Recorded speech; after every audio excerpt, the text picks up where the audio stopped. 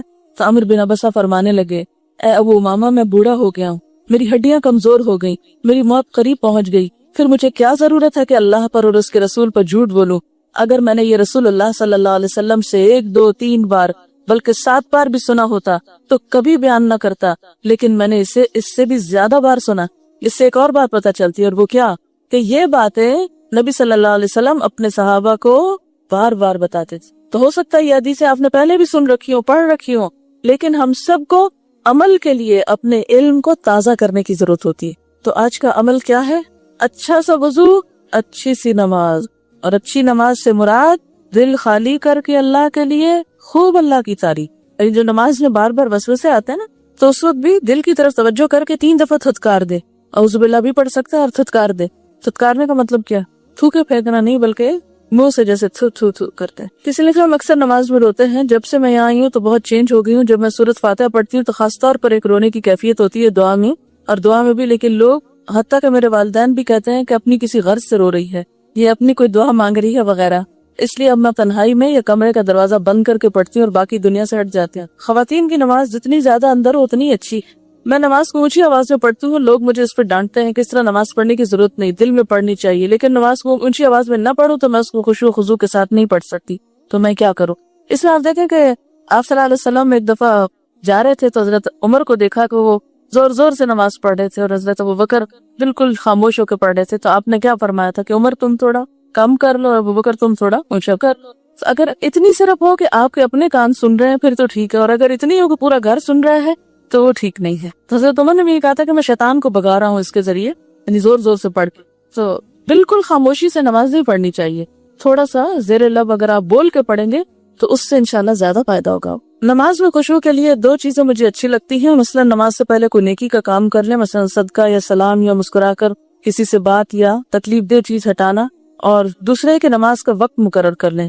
میں نے 2 رکعت نماز 5 منٹ میں پڑھنی ہے یا 4 رکعت 8 منٹ میں پڑھنی ہے، کیونکہ نمازوں میں خشوع آنے کی ایک وجہ وقت کی قلت کا احساس رہتا ہے کہ ٹائم ختم ہو گیا یا میں نے ابھی فلاں اور فلاں کام کرنا، لہٰذا جلدی جلدی نماز پڑھوں۔ جی ہاں، یہ مناسب ہے کہ مثلا آپ کو اگر معلوم ہے کہ آپ 10 منٹ نماز کے لیے دے سکتے ہیں آرام سے، تو اس میں پھر آپ پریشان نہیں ہوگے۔ نماز کے دوران بھی آپ کو یہ ہوگا کہ اتنا ٹائم ہے میرے پاس، یعنی اپنے آپ کو ایک سپیس دے کے پھر نماز شروع کریں۔ ہمارے علاقے میں جو مسجد ہے وہاں سنت کے مطابق نماز نہیں پڑھی جاتی، اور علاقہ اتنی دور ہے کہ کوئی اور مسجد پاس نہیں، تو ایسی صورت میں کیا کرنا چاہیے؟ ایسی صورت میں وہاں جا کر نماز پڑھیں۔ نماز تو اپنی پڑھنی ہے، ایک طرح سے امام کے پیچھے چاہے کھڑے ہوں لیکن اپنی نماز پڑھ رہا ہوتا ہے، اس لیے مسجد کے ساتھ جڑ کے رہنا زیادہ بہتر ہے۔ آپ کا آنا جانا وہاں لگا رہے گا تو آپ ان کو بھی کوئی اچھی بات بتائیں گے۔ اگر آپ کٹ جائیں گے اور چھوڑ دیں گے اور جائیں گے ہی نہیں تو وہ اپنے غلط کام کرتے رہیں گے اور آپ اپنے اجر سے محروم رہیں گے۔ یعنی امام جو کچھ بھی کرتا ہے لیکن اس کی نماز کا اثر نمازیوں پہ نہیں پڑتا، کیونکہ نمازیوں کی اپنی نماز ہوتی ہے۔ امام تو صرف لوگوں کو جمع کرنے کے لیے ہوتا ہے، باقی ہر شخص کی اپنی نماز ہے۔ وہ نہیں سنت کے مطابق پڑھتے، آپ سنت کے مطابق پڑھیں، لیکن مسجد نہ چھوڑیں۔ یہ لکھتے ہیں، میں کل کی کلاس کے بعد اپنی کنڈیشن شیئر کرنا چاہوں گی کہ پہلے ایک بوجھ اور عجیب سی بوریت رہتی، چھوٹی چھوٹی باتیں اور خواہشیں جنہوں نے میری زندگی پر اس قدر سایہ کیا ہوا تھا کہ گویا بہت زیادہ دکھی اور پریشان میں ہی ہوں۔ لیکن کل کی کلاس اور ساتھ قرآن کی تلاوت نے مجھے شدت سے اس کا احساس دلایا، کیا میری زندگی کی بے چینی اور پریشانی یہ نہیں ہونی چاہیے کہ میرا رب مجھ سے کتنا راضی ہے اور کیا میں نے اس کے بندی ہونے کا حق ادا کیا ہے؟ بہت سے سوال اٹھنے پر میں نے اپنا راستہ خود اپنے لیے ہموار کیا ہے اور اب میرا دل اتنا مطمئن ہے کہ پہلے کبھی نہ تھا۔ میں نے شعوری طور پر اللہ کی قرب کی کوشش شروع کی ہے، وہ تبھی ہوگا جب میں اللہ سے محبت کروں گی، کیونکہ اللہ کی محبت تو اس سے محبت کیے بغیر نہیں ملتی۔ لکھا ہے کہ I felt very high about myself and it seems that the list of the sins I have committed is endless.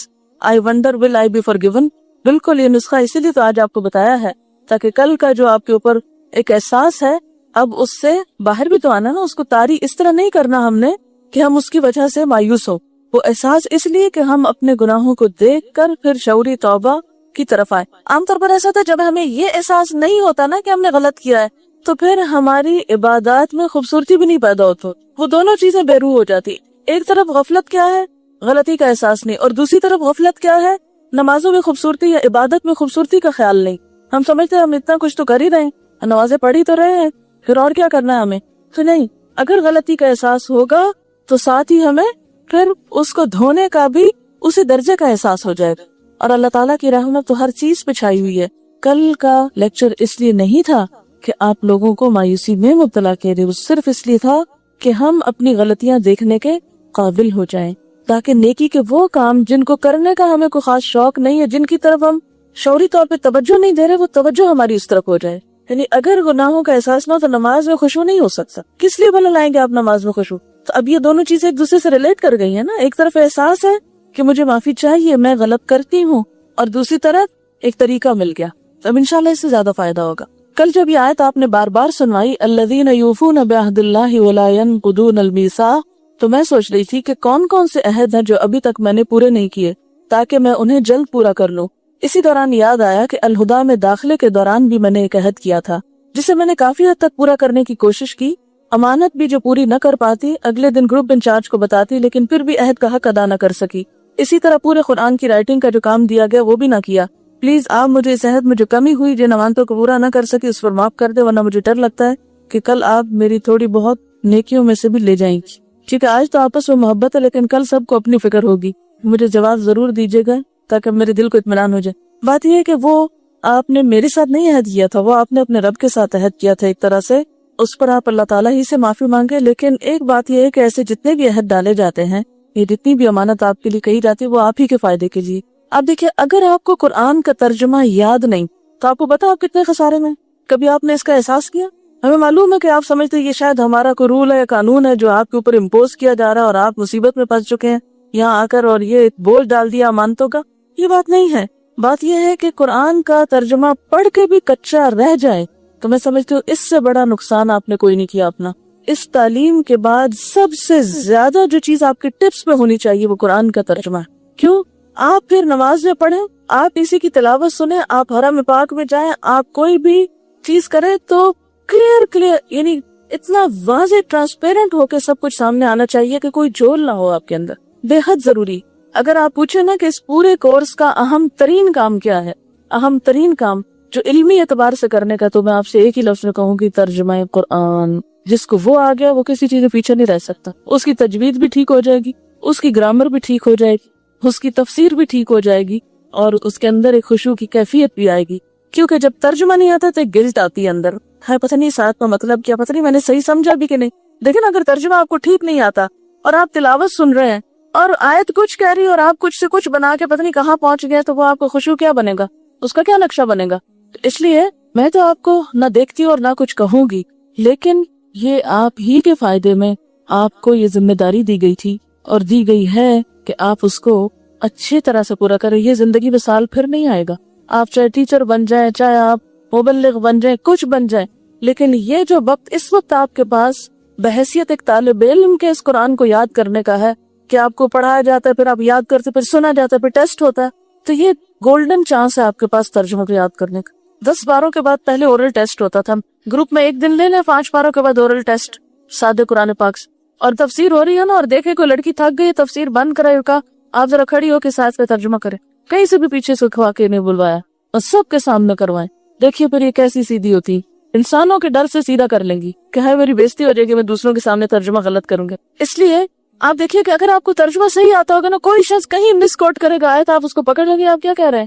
پچھلے ہفتے لاہور میں ایک بچی سے ملاقات ہوئی، بیچاری تھوڑی سی ذہنی مریض بھی تھی، لیکن مجھ سے کہنے لگی کہ میں نے جب سے 17واں پارہ پڑھا تو میری دل کی حالت بدل گئی۔ میں نے کہا کیا حالت ہے؟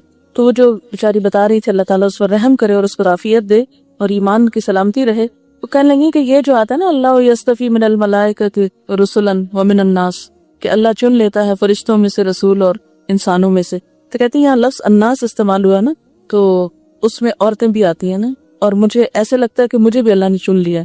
تو میں نے کہا وہ تو ٹھیک ہے چن لیا، لیکن رسولن سے اس کا کیا تعلق ہے؟ رسالت تو ختم ہو گئی، نبوت ختم ہو گئی۔ تو میں نے کہا کہاں سے پڑھا آپ نے؟ آپ کو کیسے معلوم ہوا کہ آپ کو چن دے؟ کہتے میرے دل کہتا ہے۔ میں نے کہا تفسیر دل کے اوپر تھوڑی ہوتی ہے کہ آپ ایک آیت کا منمانا ترجمہ کریں اور پھر منمانی تفسیر نکالیں اس میں سے اور پھر کہیں یہ میرا دل کہتا ہے۔ میں نے کہا اس طرح تو میرا دل کچھ کہتا ہے، یہ 2-4 لوگ بیٹھے ہیں، ان سب کا دل کچھ اور کہتا ہے، تو اس کا مطلب یہ ہے کہ تفسیر قرآن پھر دل کے اوپر کی جائے، تو وہ نتیجہ کیا نکلے گا؟ اس کا قرآن ہے یا کھیل ہے؟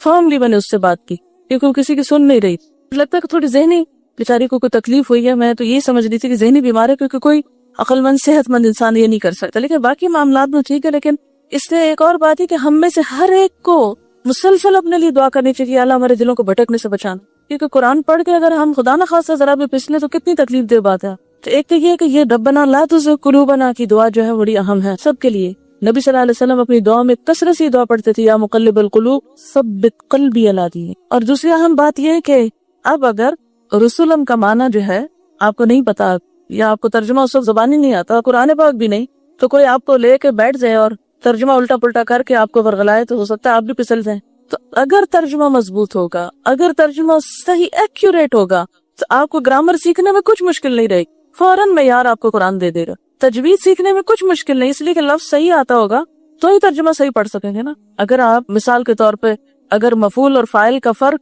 زبر اور زیر کے ساتھ جیسے ہوتا ہے باب فعل میں, اگر آپ ترجمہ صحیح پڑھ رہے ہیں تو رواں بھی ٹھیک ہی پڑھیں گے, پھر ناظرہ پڑھنے میں غلطی نہیں کریں گی. اس لیے جتنے بھی انچارجز یہاں بیٹھے ہوئے اور جو بھی آپ کے ٹیچرز ہیں, میں سب سے یہ ریکویسٹ کروں گی کہ اپنی پرائرٹی نمبر 1 پہ ترجمے کو رکھیں, اور اس میں کوئی کمپرومائز نہ کریں. اور اس میں صرف ہم سے نہیں, معافی مانگے, اللہ تعالیٰ سے بھی مانگے, لیکن یہ کہ اپنے اکیڈیمکس کو مضبوط ترین کریں.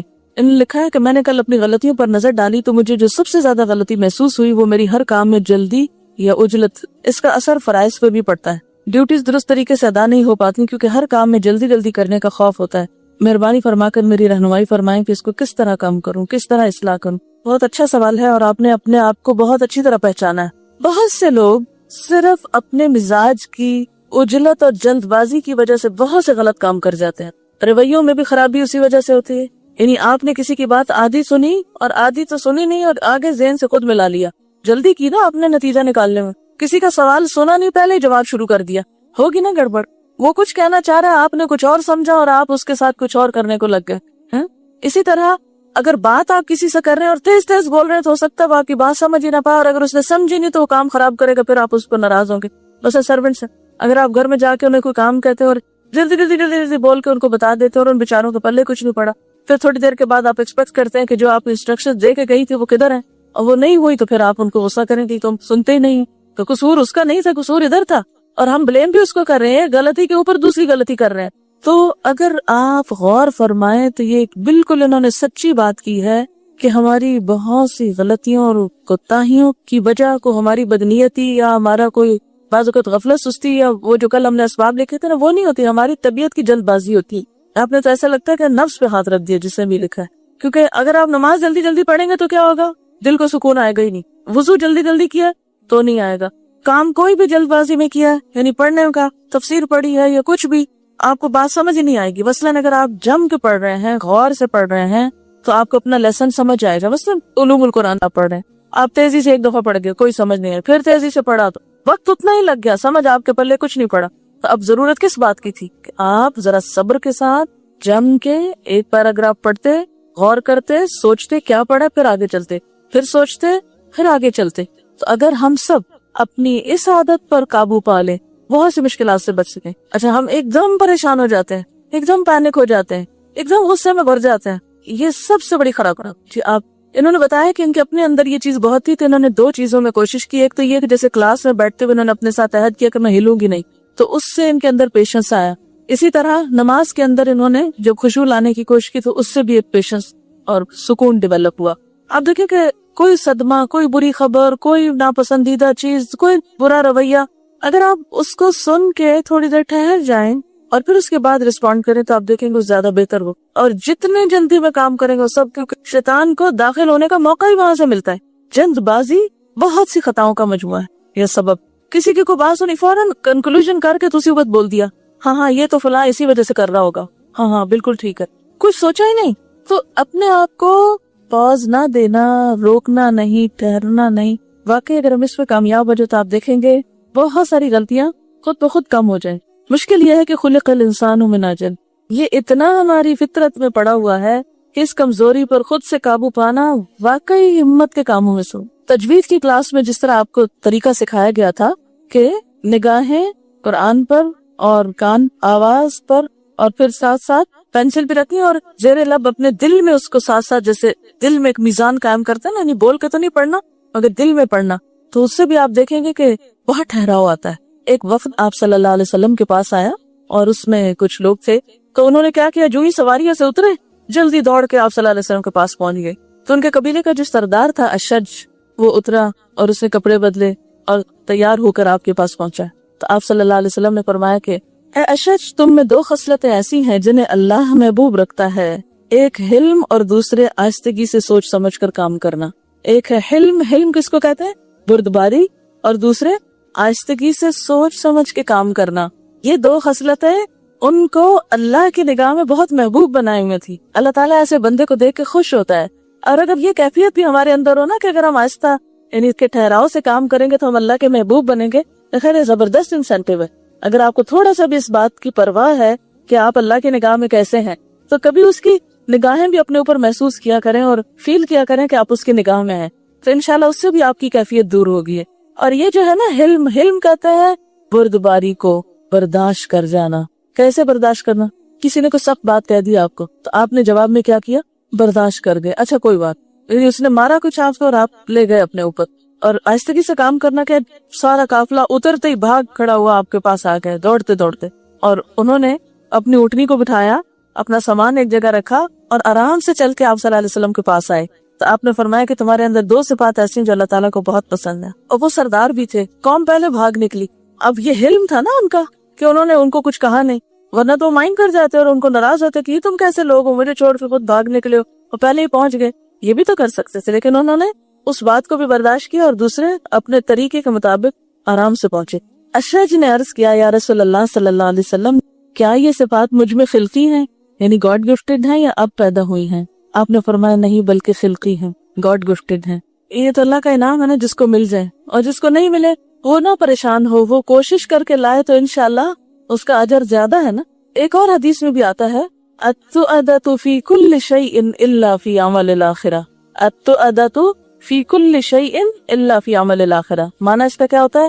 ہر چیز میں ٹھہراؤ اور آہستگی سوائے آخرت کے عمل کی، اس میں فاستبقوا الخیرات ففروا الی اللہ، لیکن باقی چیزوں میں ٹھہراؤ۔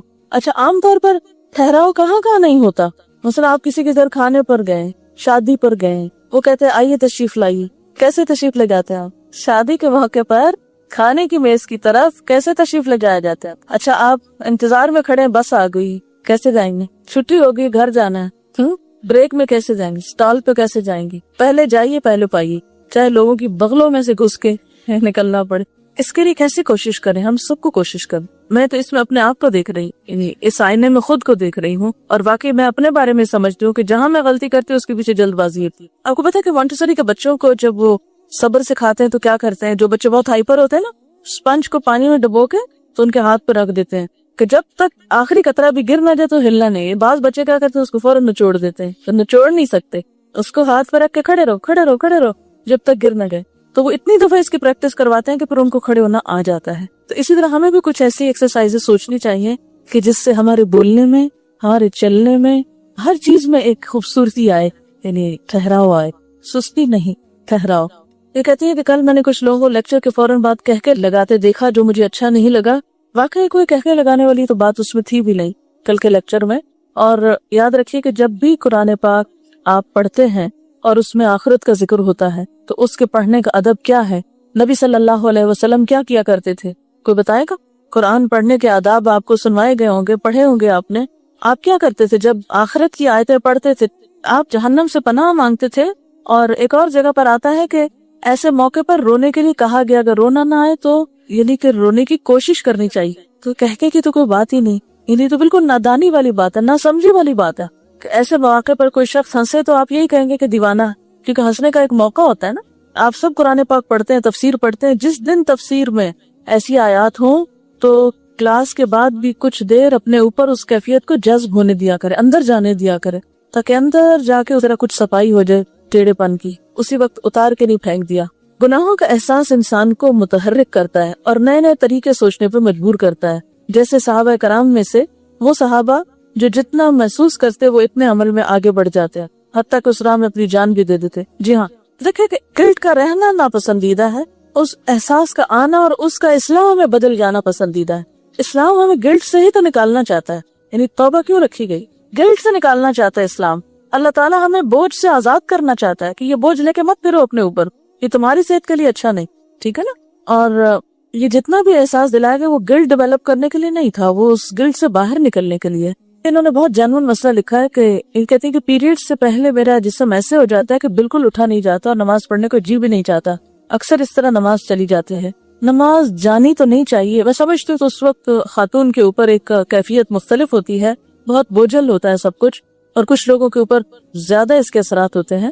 لیکن اس کے لیے آپ اپنے گھر میں اپنی بہن کو, امی کو, یا ہاسٹل میں تو دوست کو یا کسی کو ہیلپ کے لیے بلا لیں, تو میری مدد کرو. جیسے ابھی ہم نے حدیث پڑھی نا کہ سختی میں وضو کیا, تو یہ بھی اسی میں آ جاتا ہے, تو اس کا اجر بھی اتنا ہی زیادہ ہوگا پھر. لیکن نماز جانے نہیں دینے, کیونکہ نماز کا پڑھنا گناہوں کی معافی کا ذریعہ اور نماز کا چھوڑنا کبائر میں سے ہے. چلیے ایکچولی اس کتاب میں ہے تو بھی بہت کچھ, لیکن میں جان بوجھ کے آگے نہیں بتا رہی. کیوں بلا؟ تاکہ آج آپ اتنا عمل کر سکیں, ورنہ میں آپ کو کتاب ختم کرا کے رکھ دیتی تو کر سکتی تھی. میں نے خود اس کتاب کو کس طرح پڑھا, روز کی ایک حدیث پڑھتی تھی, ایک چیپٹر پڑھ کے پھر کوشش کرتی اچھا یہ کر لوں, پھر اگلے دن اگلی. تو اس وجہ سے میں اس کو آگے نہیں لے کے جا رہی, کیونکہ اگر میں آپ کو 2 یا 3 کام بتاؤں گی تو اس سے آپ ایک بھی نہیں کر سکیں. اچھا آپ سب اس پہ سوچیں گے کہ جلد بازی کو کیسے ختم کیا جائے. آپ کا یہ ہوم ورک ہے, صرف کل پرسوں کے لیے نہیں بلکہ مسلسل اس پہ غور کریں, یعنی اپنی زندگی کے ایجنڈے میں شامل کر لیں کہ میں اپنی جلد بازی پہ کس طرح قابو پاؤں. اچھا اس میں یہ ہوتا ہے کہ انسان بہت پرسکون بھی رہتا ہے.